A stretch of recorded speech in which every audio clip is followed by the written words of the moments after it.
political battles color congressional feud over Zika funding. Washington, the feud on Capitol Hill over responding to the rapidly spreading Zika virus would seem to be largely a fight over how much money is needed to fight the mosquito-borne scourge. But lurking just beneath the surface are issues that have long stirred partisan mistrust, including Republicans' fears about the use of taxpayer money for abortion and possible increased use of contraception, and Democratic worries about protecting the environment from potentially dangerous pesticides. Public health officials warn that the virus will not stop to check party affiliation. The mosquitoes that carry it bite Republicans and Democrats alike.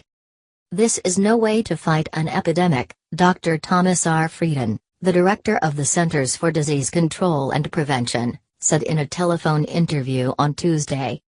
3 months is an eternity for control of an outbreak, he said, adding, there is a narrow window of opportunity here and it's closing. Every day that passes makes it harder to stop Zika. The ancillary political issues have added an extra layer of complication that could further delay a final agreement on legislation to provide emergency funds to fight the virus, which can cause severe birth defects in infants born to infected mothers. The White House first requested $1.9 billion to fight Zika in February.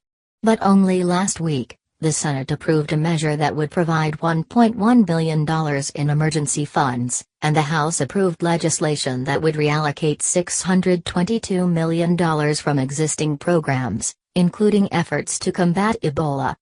While the House and Senate proposals remain to be reconciled, a new front in the fight emerged Tuesday as the House approved a Republican bill that would strip away environmental regulations on an array of pesticides. Obama administration officials have threatened to veto the bill, which they say is simply a repackaging of legislation first proposed in 2005 to make it seem related to the Zika virus.